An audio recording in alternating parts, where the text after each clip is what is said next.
Well, I'm mounting my last wheel and tire setup for this car. Finally get it on a set of 33 Sedona Ridge Saws. I really like this tire. Hope to this spring and summer shoot some video of it in action. I really feel like it's a solid size. I mean, with it being a 33, it's not a full 35, but it's, you know, bigger than the factory 31s. I do like how it is a 9.5, a little bit narrower tire than the factory carnivores, which are 10. And I do like the profile of this tire a lot more. It's more of a rounded profile, but I'll probably go into detail later on why I like it more. But I'm just gonna show you my process of mounting this tire. So what I do is I turn a propane tank upside down.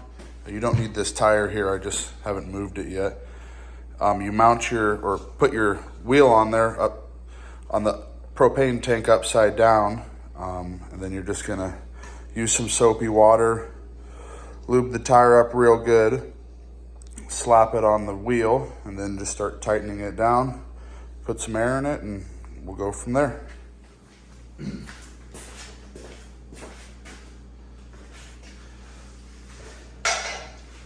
So this is obviously a lot easier if you don't have to dismount the wheel and tire. I don't use a bead breaker. I just take the tire over to the shop and use our tire machines because the tire machine is just a lot easier. So with the tire, just gonna spray soapy water on the bead on both sides. It never hurts to have quite a bit. Set the wheel on here. Then you're just gonna slowly use your body weight and push the tire on.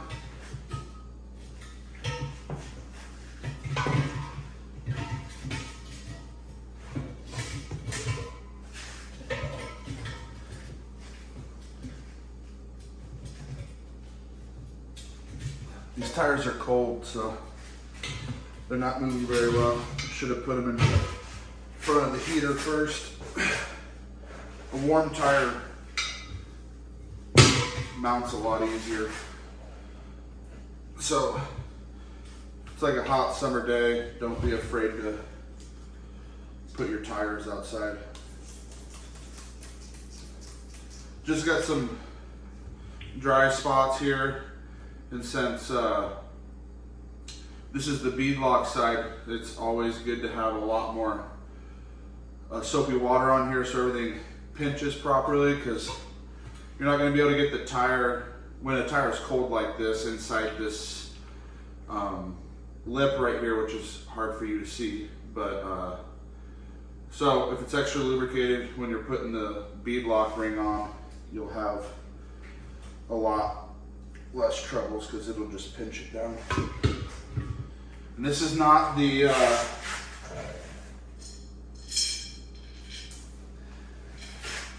manufacturer recommended way of mounting tires, but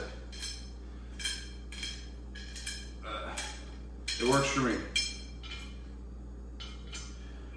Nice thing about these Sedona wheels, which you can't see it from there, but they actually they double drill their bead locks. So there's so every spot where there's not a hole, there's actually another one underneath of it that's already tapped for this size. So if you do strip one out, you can easily just swap the bolt out and rotate one more over, and you have a second shot at it. So just a interesting thing that not all wheel and tire brands have. I use my Milwaukee Impact. This has 4 settings. I just set it on 2. 2's really safe. I just, remember, this isn't the proper way to do this. I get them all started by hand, really. Just get a couple turns in, and then just slowly start making my way around. I'll skip every other bolt.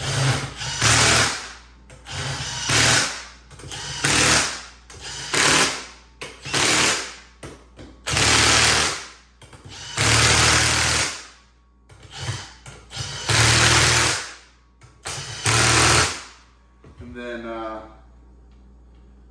I'll just continue the process, and then keep going round and round and round. If you didn't see it before, I did 4 corners first so that everything was already started evenly.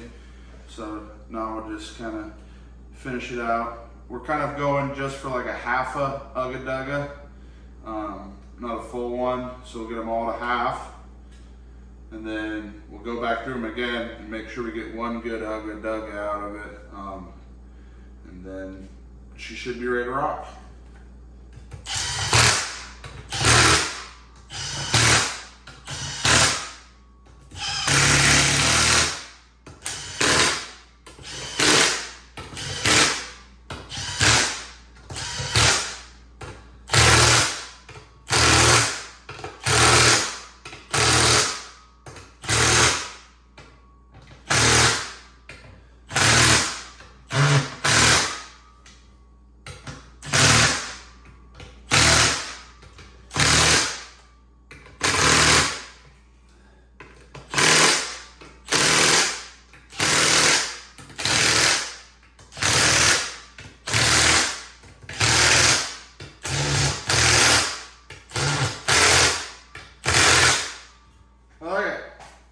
Everything's got one ugga dug on it.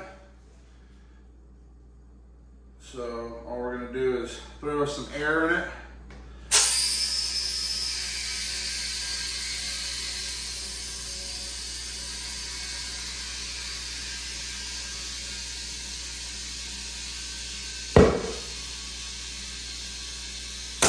So there was the bead pop. Yeah, we're just gonna get it up to pressure. I've been running these around 18 PSI just for normal trail riding, and then I haven't done a whole lot of rock specific climbing with it. We did a race on rock, but we had to jack the pressure way up so that they wouldn't puncture when we were trying to go fast on a racetrack, obviously in Disney, Oklahoma. So I'm wanting to go to do some more rock stuff this summer and really air it down and see how they do. So yeah, I'm just gonna take this up to about 18 PSI and wherever my pressure gauge went, we'll just keep going.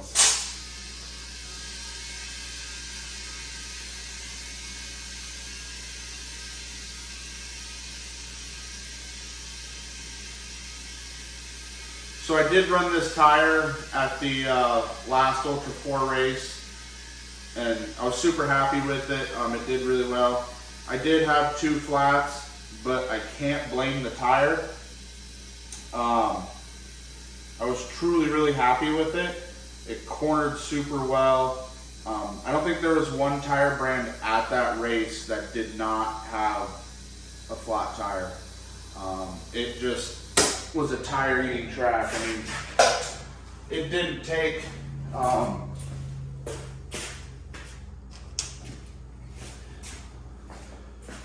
it didn't even take half a lap for some people to have a flat tire. I was lucky enough, I gotta let some air out.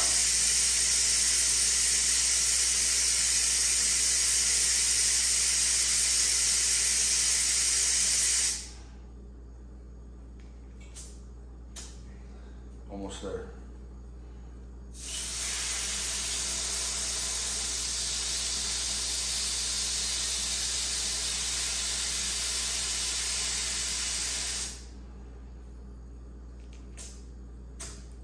Still more. Sorry, guys.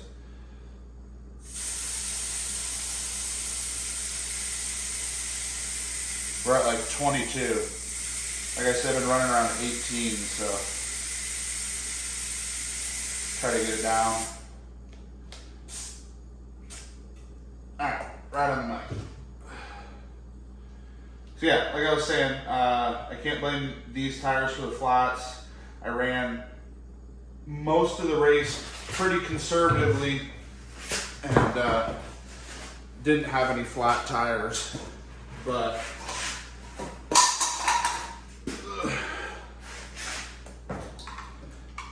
really wanting to get out and keep driving on this tire and learning more about the tire,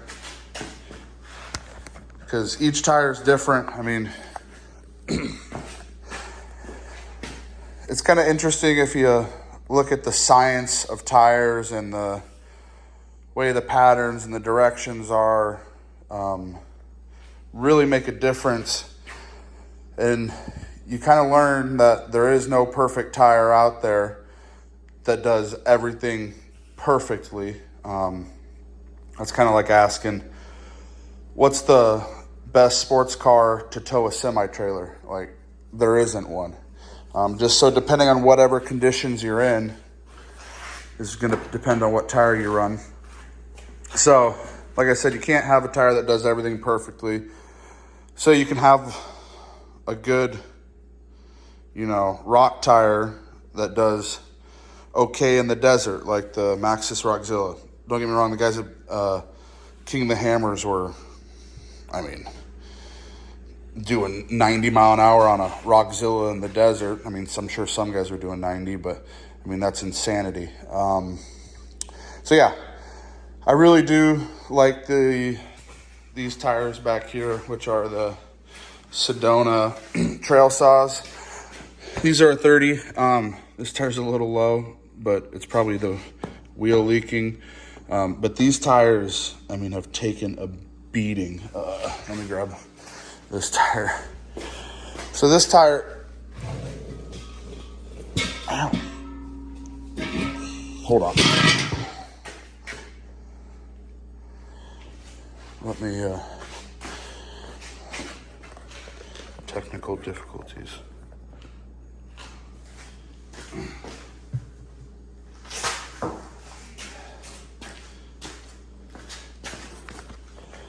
So, per Ultra 4 rules, you can't run any flat prevention in your tires. So, I've been running a slime, and I do believe it helps. I don't even remember what brand this is, but yeah. So yeah, look at this tire. Missing chunks out of it. Just destroyed. This tire, oh my gosh, gotta read now.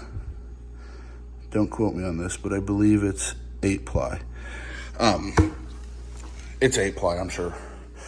But, this tire's just taking some crazy abuse. Just a really solid tire. Negative about this tire. So this tire, let me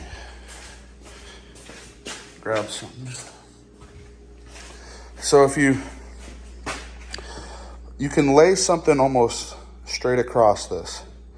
So imagine if you're coming into a corner and you're sliding in the dirt. This tire is going to let a lot more dirt through, and so this tire is going to slide more. Compared to this ridge saw of, you can't slide something all the way through. It stops. So what that creates is it creates a line down the middle of where the dirt can't pass. So this tire is going to steer better and not slide as much. I'm not saying this is 100% truth, but this is how I understand my tires to work. And since this is more of a smooth bite here, which these tires are really worn, whereas these are really sharp, the dirt stops there, the dirt stops there, the dirt stops all the way in there.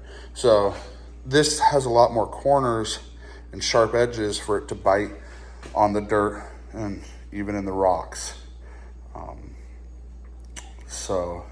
And this tire has a round corner profile, if you can see that on the side. And this has a very defined ledge. So this also has bite as well, you know, where it has a lip right there where these are. I don't know if that would be enough to help traction, but there's a definite lip there. And this has a different, I mean, less of a defined and lower down. So it's not gonna steer as hard. I mean, look at this tire. It's got a chunk out of the sidewall. And these tires were full of air. I mean, they weren't losing any pressure, but that could have been the slime too. But I've had a lot of good luck on these. They also make this in a 35. So depending on the track, if I need maximum clearance, I may run this 35 versus this 33, just because I need that height. But if I don't need the height, I may run this tire that's a little bit shorter, so that the car has a lower center of gravity. At least that would be my thought. So yeah, excited to continue to run these tires. Know this tire very well, so just want to continue learning more about tires and how they react. The tire pressure thing is really crazy. You know, whether you're running it up all the way at 22 PSI or, you know, you got it down to 14 depending on the track conditions or even what tire you're running. Because there is the, oh boy, there's so many saws in their tire models. The Sedona Ridge Saws, don't quote me on that, tire is a really aggressive 30-inch tire that will actually pair with this tire in the rear and the Rip Saw in the front because it steers. It's a really good steer tire, but I don't have any of those here right now. So, but yeah, we're gonna get these tires put on. Just wanted to get them knocked out and all mounted up and shined up. So we'll go from there.